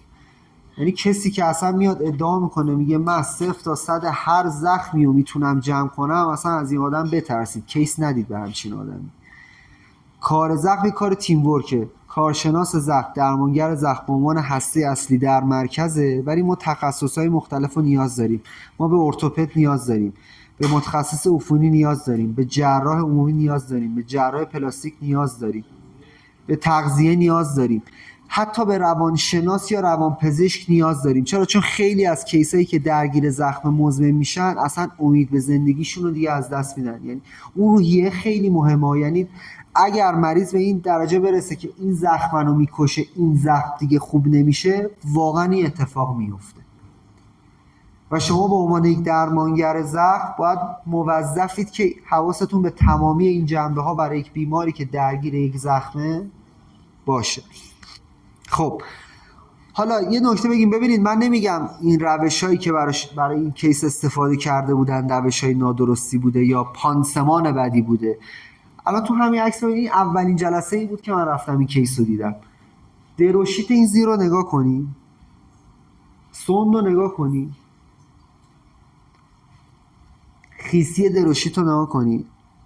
تمام این فاکتورها توی بحث درمان زخم دخیله. یعنی اینو من به شما دارم میگم به خاطر اینکه خب به کمک‌ها، به بچهای خدمات، این که میگن حالا دروشیتو بعداً عوض میکنم، نگید باشه. یا مثلا سون زیر بیماره میگه حالا چیزی نمیشه. یاد حتی خیلی ساده یه بیسکویت که میخورن، خورده بیسکویتی که میریزه زیرش میتونه با عامل ایجاد زخم بشه. چیزای خیلی کوچیک و پیش پا افتاده ایه، ولی در خصوص یک زخم مزمن خیلی حائز اهمیته. یعنی اگر همین نکات کوچیک، یعنی ما 2 جلسه که رفتیم، شاید باورتون نشه، من 2 جلسه اول صرفا این زخم رو میشستم، پانسمان ساده میکردم، فقط میومدم گاز بتادین روش میذاشتم. انقدر که از لحاظ بهداشتی به این زخم نرسیده بودن که اصلا چاره‌ای به غیر از این کار نداشتم. ولی همین که دروشیت بیمار خیس نباشه، چروک نباشه، سون به این شکل زیر بیمار قرار نگیره، این فاکتورها خیلی مهمتره تا اینکه بگم چی میخوام رو خود زخمم بذارم. من دیگه روشی بهتر از گرفت و فلپ که واسه این کیس نداشتیم، که داشتیم ولی جواب نگرفتم. حالا یه مقداری موارد که مدیریت شد، زخم ببینید یه زخم درست وسعت زخممون خیلی زیاده، ولی بافتمون یه بافت گرانوله است. حالا بعد از چند جلسه این گرانوله خیلی هم ترتمیز و خوب شده. و یه نکته بگیم، یه پانسمان کلاژنی ساده رو به هیچ عنوان روی زخم عفونی استفاده نکنید. چرا؟ چون میشه سوپ تغذیه برای باکتری. شما دارید عملا باکتریا رو قوی تر میکنید. باکتریا به عنوان منبع تغذیه از اون بافت، از اون پانسمان استفاده میکنن. روی زخم تمیز صرفا میشه پانسمان کلاژنی قرار داد. ما این درمان رو طی 7 ماه انجام دادیم. این 7 ماه زمان زیادیه، واقعا زمان زیادیه، ولی برای یک زخم 13 ساله همین که تونستیم درمان کنیم به نظر من کار کمی نبود. بیس اصلی درمانمون با همون پانسمان کلاژنی انجام شده بود. ولی خب میگم چیزی که مهمه، شما توی یک زخم مزمن فشاری از بین بردن نیروهای شیرینگ و فرکشن، چنج پوزیشن، سطح بهداشت و هایجین خیلی مهمه. یعنی صرفا نمیتونیم بگیم یک پانسمان بذاریم این زخم رو خوب بکنه. جان پاش آمپوته شده. میگم جانباز جنگی بوده. کدوم؟ این فلپ بوده. فلپ بود. خب نگاه کنید الان اینجا دوباره من یه بافت گرانوله دارم، ولی این هم رنگ پریده است. این بافت نشوننده یک بافت سالم نیست. خب حالا محل زخم کجاه؟ قوزک خارجی پا.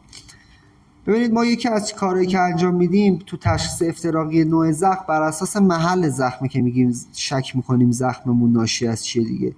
این روی قوزک پاه، درسته؟ بافتمون هم که پیله. لبه های زخممون منظمه یا نامنظمه؟ منظمه. نامنظمه خیلی در هم شکننده. این زخم ایسکمیه. یه همچین زخمی شما هر پانسمانی روش بذارید جواب نمیده. چیکارش کنیم؟ اول ارجاع بدید به عروق، جراح حالا استند میخواد بذاره، آنژیوپلاستی میخواد بکنه، هر کاری که خودش صلاح میدونه، و بعد انجام بدید. صرفا پانسمان کردن یه همچین زخمی جوابگو نیستش. حالا اگر یه همچین بافت گرانوله‌ای داشتیم، این پیل بودن ناشی از کاهش پرفیوژن بافتی نبود، گفتیم نشون دهنده چیه؟ اینفکشنه. توی این موارد میایم چیکار میکنیم؟ توی این موارد اگه یادتون باشه گفتم کلاژن از انتهای فاز التهابی تا انتهای مچوریشن قابل استفاده است. ما میایم یک پانسمان کلاژنی به همراه یک پانسمان آنتی میکروبیال همزمان استفاده میکنیم. چرا؟ چون در این حال که میخوایم لود باکتری رو کم بکنیم، از داخل میخوایم فراخوانی فاگوسیت ها رو بیشتر بکنیم و در این حال از بافت گرانولم حمایت بکنیم، آنژیوژنزش رو هم بیشتر بکنیم.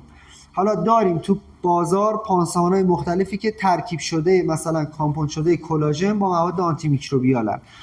اغلب با نقره می‌بینید اینا رو. مثل چی؟ مثل توادرم پلاس. یه پانسمان بیس کلاژن با نانوذرات نقره است. یه نکته اینجا بگیم، پانسمان‌های نقره رو تقریبا هممون میشناسیم. قبلا اگر خاطرتون باشه میومدن میگفتن که ما پانسمانمون یون نقره است، یعنی از ایجی یک بار مثبت تو پانسمان‌ها استفاده می‌کردن. یه چند تا عیب داشت این کار. غالبا نقره توی 24 ساعت اول کامل استفاده میشد. یعنی ما نهایتا زمانی که میتونستیم پانسمان رو روی سطح زخم نگه داریم یه 24 ساعت بود. مورد بعدی، یه سری وقتا ما یه دیسکالریشنی میدیدیم. یعنی چی؟ یعنی تغییر رنگ بافت زخم یا پوست اطراف زخم رو به رنگ نقره‌ای میدیدیم. رسوب نقره رو میدیدیم تو حالت یون. با پیشرفت علم رو به این رفتن که بیان از پانسمان‌های به اصطلاح نانو پارتیکل یا نانو ذره یا کریستال نقره استفاده کنن. اومدن چیکار کردن؟ اومدن ذره رو نانو کردن. وقتی میگیم نانو یعنی ذره 10 به توان منفی 9 بار کوچیک‌تر میشه. این کوچیک شدن ماده باعث میشه که هم سطح تماسش بیشتر بشه، اثرگذاریش بیشتر میشه و چون بدون بار میشن اینا وقتی میان تو سطح زخم در تماس با ترشحات حالت ایجی یک بار مثبت رو پیدا میکنن و بعد در ترکیب با مثلا کلور به نقره کلوریک تبدیل میشن. این حالت یک حالت ساستن ریلیز یا آهسته رهشی برای این مواد به وجود میاره. بنابراین اولا ما دیگه صرفا تو یک 24 ساعت کل منبع نقره‌مون استفاده نمیشه و از طرف دیگه تغییر رنگ نقره رو به هیچ عنوان شاهدش، در واقع تغییر رنگ پوست اطراف رو به خاطر نقره دیگه شاهدش نیستیم. پس ترجیحاً بریم سراغ پانسمان‌های نقره‌ای که البته الان تقریبا تمام پانسمان‌هایی که توی بازارن به غیر از یک تعداد محدودی دیگه همه نانو پارتیکل نقره‌اند، از یون نقره استفاده نمیشه دیگه. ولی خب باز اگر به این نکته دقت کنید خیلی مهمه. و گزینه دو تا نکته دیگه، پانسمان‌هایی که روی کلا نقره، چه یون نقره چه نانو ذره نقره رو بیشتر از 2 تا 3 هفته پشت سر هم برای یک زخم استفاده نکنید. چرا؟ چون اغلب ما مقاومت باکتریایی رو اگر یا حالا خودمونی تر بگیم زخم ما مقاوم میشه دیگه. بعدش هر چقدر هم نقره بذارید هیچ ترمیمی و شاهدش نخواهید بود. پس اگر میخوایم نقره استفاده کنیم 2 تا 3 هفته پشت سر هم، بعد فاز پانسمانی رو عوض کنیم. یه مدت زمان 7 روزه هم اگر وقفه بندازید بین استفاده از پانسمان نقره‌تون صرفا کفایت میکنه. بعد دوباره مجددا، البته معمولا تا اون موقع دیگه عفونت زخم اصلا درمان میشه، نیازی به تکرارش نیست. ولی اگر همچنان درگیر عفونت بود میتونید بعد از یک وقفه کوتاه مجددا از پانسمان نقره استفاده کنید.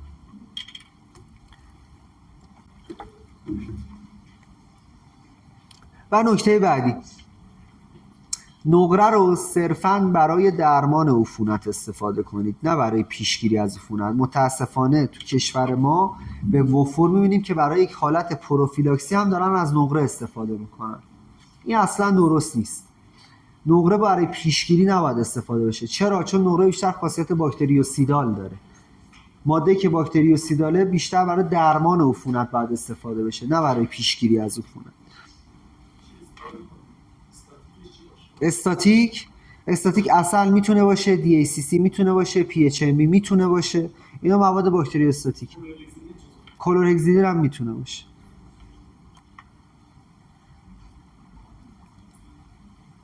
خب راجع به طلا که صحبت کردیم، ما پانسمان بیس طلا هم داریم. حالا گفتیم هم برای مدیریت بافت هایپرگرانوله میشه از طلا استفاده کرد، یا استفاده دیگه طلا هم جدیداً تو کیس‌های سوختگیه. گفتیم چون هم اثر آنتی اینفلاماتوری داره، التهابو کاهش میده. اینم یادم رفت بگم طلا هم مثل نقره اثر آنتی میکروبیال داره، با یه تفاوت. یک، هم باکتریوسیدال عمل میکنه هم باکتریوستاتیک. مورد بعدی، چون ماده جدیدیه هنوز ما بحث مقاومت رو نسبت به طلا شاهدش نیستیم. خب زخم‌های عمیق و حفره‌ای، مدیریت زخم‌های عمیق و حفره‌ای یه مقدار متفاوت نسبت به زخم‌های سطحی تو سوپرفیشیال یا پارشیال تیکنس ها. تو زخم‌های فول تیکنس یا دیپ فول تیکنس ما غالباً دد اسپیس داریم، درسته؟ یه فضای مرده‌ای داریم یا حالت آندرماین داریم. تو انتخاب نوع پانسمان واسه زخم‌های عمیق و حفره‌ای یه مقدار باید بیشتر دقت بکنیم. چرا؟ چون اگر دد اسپیسی ایجاد بشه میتونه یه محیط مناسب برای رشد باکتری بی‌هوازی بشه. از طرف دیگه عرضم خدمت شما که تا زمانی که پانسمان با زخم در تماس مستقیم نباشه اثرگذاری مناسبی هم نداره. پس به این نکته دقت کنید. غالبا حالا درمانگرا تحت عنوان پانسمان پرکننده میشناسن واسه زخم عمیق و حفره‌ای. این پانسمان پرکننده میتونه بیس آلژینات باشه که به صورت مثلا رول‌های آلژیناته، میتونه به صورت پانسمان پودری باشه، یا به صورت پد یا الیاف سلولوزی باشه. یه نکته اینجا بگیم،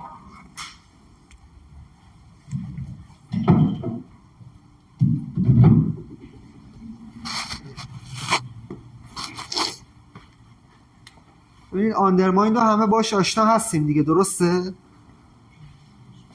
ببینید من اگه از بالا به یه زخم نگاه کنم، اگر یه حفره باشه که به این میگم کویتی، درسته؟ حالا اگر از بالا که نگاه میکنم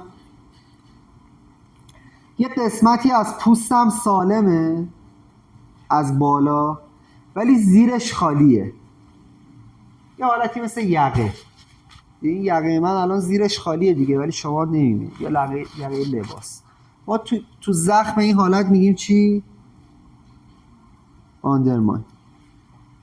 درست؟ خب اینا رو چجوری مدیریت کنیم؟ ببینید تکسا میگن اگر میخواید از یک پانسمان فیله برای آندرماین استفاده کنید، بیایید این قسمت رو کامل پر کنید. منتها اگر میخواید از یک پانسمان رولی استفاده کنید باید یک فضایی بین انتها تا حد فاصله پانسمانتون ایجاد بکنید. ببینید ما تو کویتی میایم بستر و دیواره رو کامل کاور میکنیم، درست؟ ولی آندرماین رو باید یک فضایی براش باقی بذاریم. چرا باید این کارو بکنیم؟ اگر این فضا کامل پر بشه فشار مضاعف میاره، دیستراکچر به وجود میاره. دفعه بعد که میید پانسمان رو ریموو کنید میبینید عمق آندرماینتون بیشتر شد.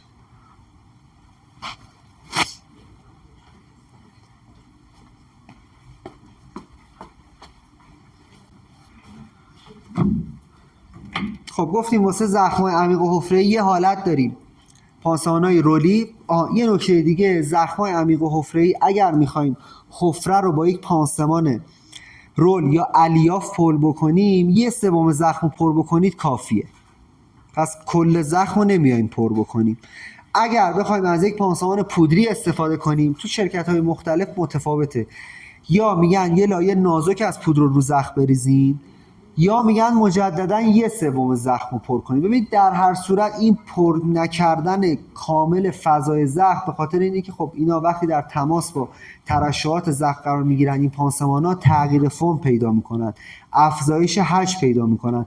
ما باید یک فضایی برای تغییر فرم و سایز خود پانسمان همیشه تو زخم باقی بذاریم. یعنی ببینید مثلا میگم یه سینوس پاینویدا رو در نظر بگیریم، ما سنتی چجوری پانسمانش میکنیم؟ میشوریم گاز خیس رو داخل زخم فرو میکنیم، درسته؟ حالا بخوایم نوین پانسمان کنیم بعد از شستشو، اگر یک پانسمان الیافی یا رولی دارم، میام 1/3 زخم رو پر میکنم، ثانویه‌م رو روش میذارم، دیگه داخل زخم قرار نمیدم اون گازم و یا فومم. اگه پودری باشه میام بستر و دیواره رو سفید میکنم صرفاً و مجددا روی زخم پانسمان ثانویه‌ام رو قرار میدم تا فضا برای تغییر فرم پانسمان رو همیشه باقی بذارم. حالا ما چی داریم واسه زخم عمیق حفره‌ای؟ 2 تا پودر داریم، یکیش تباگرنه، یکیش تباگرن پلاس. اینا پودر کلاژنن با آلژینات کلسیوم. چیکار میکنن؟ خب کلاژن طبیعتا تسریع روند گرانولیشن انجام میده، کمک میکنه تا زخم کم کم با بافت گرانول پر بشه بیاد بالا. آلژیناتی که تو پانسمانه با جذب ترشحات زخم به فرم ژل در میاد.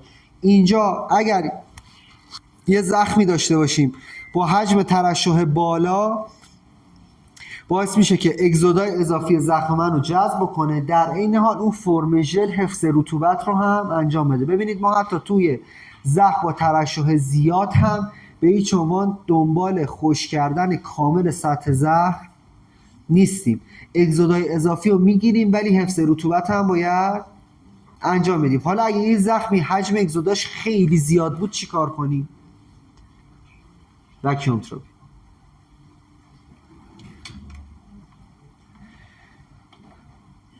این پودرها 2 مدل دارن، ساده و نقره دار. طبیعتا نقره دارش میشه واسه زخمای عفونی، سادهش میشه زخمایی که عفونی نیستن. حالا آیا ما زخمی داریم که حجم ترشحش زیاد باشه ولی عفونی نباشه؟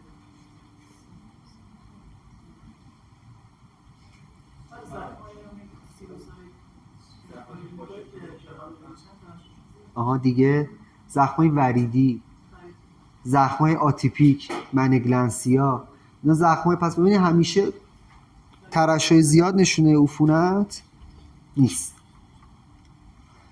خب محصول آخر پودر بندآورنده خونریزیه. اگر زخمی رو دبریت کردید به خونریزی افتاد یا حتی مورد گانشاتی پیش اومد، مواردی که اغلب تکنیکایی که برای توقف خونریزی میشناسیم در دسترسمون نبود، میتونیم از هموستاتیک ایجنت ها استفاده کنیم. به طور کلی موادی که به عنوان بندآورنده سریع خونریزی ان 2 تا مکانیزم دارن. یکی میان فاکتور 12 رو تو آبشار نقادی بدن فعال میکنن، از طرف دیگه با جذب سرم خون اتصال پلاکت ها رو به هم قوی تر میکنن، در واقع به صورت فیزیکی یا مکانیکی میان یه سودوکلات ایجاد میکنن که باعث توقف خونریزی میشن. حالا انواع مختلفیشون هست. توی تریتا ما پودر تبا استاپ رو داریم. من یه توضیح کوچیکی از واکیوم تراپی هم خدمتتون عرض میکنم. خسته که نشدید؟ خسته شدید؟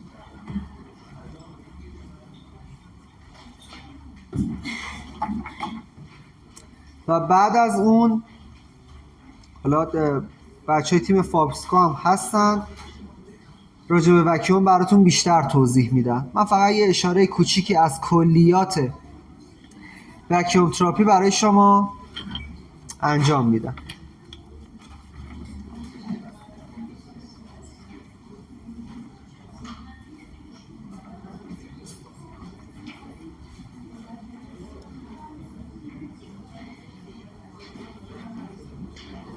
خب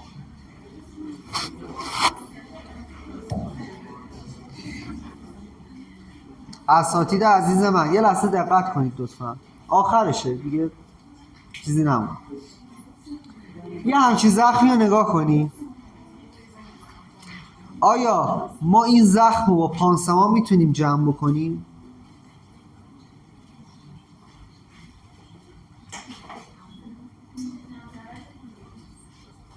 میشه جمع کرد ولی خیلی طول میکشه. مورد بعدی، یه زخم با همچین وسعت و با همچین عمقی ریسک سپسی بسیار بالایی داره. همیشه اولویت ما حفظ جان بیماره. خب من به جای اینکه بیام 6 ماه 7 ماه و پانسمان وقت بذارم یه همچین کیسی رو درمان بکنم، نهایتا طی 2 ماه با وکیوم تراپی میتونم این زخم رو درمان بکنم. پس وکیوم تراپی یک حالت برای زخمایی که اگزودای خیلی زیادی دارن قابل استفاده است. مورد بعدی، زخمایی که وسعت خیلی زیادی دارن. وکیوم تراپی به صورت کلی چه کاری انجام میده؟ ببینید تمام این زخمایی که الان داریم نگاه میکنیم کیس وکیوم تراپی هستن. فقط یه نکته، زمانی که میخوایم وکیوم تراپی بکنیم لطفاً لب تستای بیمار رو حتما چک بکنید. افرادی که افت هموگلوبین دارن، کاهش سطح آلبومین خون رو دارن، گزینه‌های مناسبی برای وکیوم تراپی نیستن. وکیوم تراپی یا نگاتیو پرشر ووند تراپی در واقع یکی از تکنیک‌های مکمل درمانی در زخم که حدوداً از دهه 50 میلادی مورد توجه قرار گرفت و در حال استفاده شدن هستش.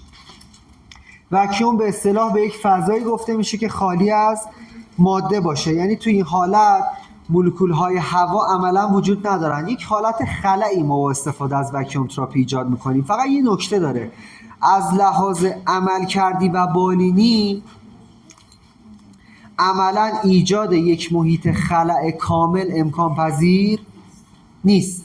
ما چیکار میکنیم؟ ما این محیط رو نزدیک به خلأ ایجاد میکنیم. پس این که بگیم کاملا محیط خلأ ایجاد میشه اتفاق نمیفته. ما 2 تا معمولا مد توی وکیوم تراپی داریم، مد متناوب و مد پیوسته، که این 2 تا مد رو به صورت مدهای کانتینیوس و اینترمیتنت توی دستگاه وکیوم تراپی می‌بینید. تفاوت این 2 تا مد چیه؟ در مد متناوب یک فشار حداقل و حداکثری به صورت مداوم در سطح زخم برخلاف نیروی اتمسفر اعمال میشه، ولی در حالت پیوسته به این شکل. در حالت متناوب یک فشار حداقلی و حداکثری در یک بازه زمانی مشخص اعمال میشه و بعد در حالت استراحت قرار میگیره. نکته مهم در خصوص وکیوم تراپی اینه که ما اندیکاسیون ها و کنتراندیکاسیون هاشو بشناسیم. من از کنتراندیکاسیون ها شروع میکنم. چه مواردی نباید وکیوم تراپی استفاده بشه؟ یکیشو گفتیم، کاهش سطح آلبومین و یا هموگلوبین خون. یک اوستئومیلیت درمان نشده. حالت بعدی، زخم‌هایی که در مسیر اعصاب و عروق اصلی هستن. دقیقاً افت پلاکت باشم نباید استفاده کنیم. تو بقیه به جز مواردی که گفتیم دیگه کنتراندیکاسیون خاصی در خصوص وکیوم تراپی نداریم. یه نکته در خصوص وکیوم تراپی خیلی حائز اهمیته، اونم اینه که میزان فشاری که ما در وکیوم تراپی روی هر زخمی باید اعمال بکنیم چه عددیه؟ اولا اینکه در نوزادان، کودکان و افراد بزرگسال این فشارها متفاوته. در نوزادان قالب فشار بین 50 تا 70 میلیمتر جیوه است در انواع زخم مختلف، حالا در مد متناوب یا مد پیوسته. در کودکان غالبا فشار 50 تا 75، حالا در زخم‌های مختلف متفاوته. این اسلایدها رو در اختیارتون قرار میدیم که بعدا اگه خواستید خودتون کامل برید بخونید. ماکسیموم حالت فشار 125 میلیمتر جیوه است. کمترین حالت 75. در بزرگسالان غالبا 50 تا 125 میلیمتر جیوه است. دستگاه وکیوم تراپی بازه میلیمتر جیوه‌ای که ایجاد می‌کنن غالبا از 45 تا 200 205 210 میلیمتر جیوه است. ولی یادتون باشه ما غالبا فشاری که نیاز داریم عددی حدود بین 50 تا 125 میلیمتر جیوه است. بیشتر از اون لازم نمیشه. وکیوم تراپی یکی از گزینه‌های ایدئال در دونر سایت ها میتونه باشه، ولی حواسمون باشه در دونر سایت ها ماکسیموم فشاری که میتونیم استفاده کنیم 55 تا 60 میلیمتر جیوه است و حتما هم از مدل متناوب استفاده کنیم نه مدل پیوسته. یه نکته دیگه، خب ما تو زخما یه حالتی داریم